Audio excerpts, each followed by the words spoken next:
कर्नाटक के वज़ीर दाखिला डॉक्टर जी परमेश्वरा ने बेंगलुरु में वाक़ रियासती पुलिस हेडक्वार्टर में सीनियर पुलिस अफसरान की सालाना मीटिंग की सदारत की।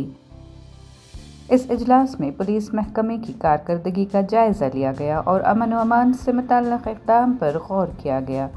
इस मौके पर पुलिस के director general doctor M.A. Salim, senior IAS अफसर Gaurav Gupta, CID cyber crime और मंशियात के director general doctor Pranab Mahanti, fire and emergency services के DGP प्रशांत कुमार ठाकुर और जेल और इस्लाहात के DGP मालिनी कृष्णमूर्ति समेत रियासत भर के IGP और ज़िला पुलिस सरबराहान मौजूद थे।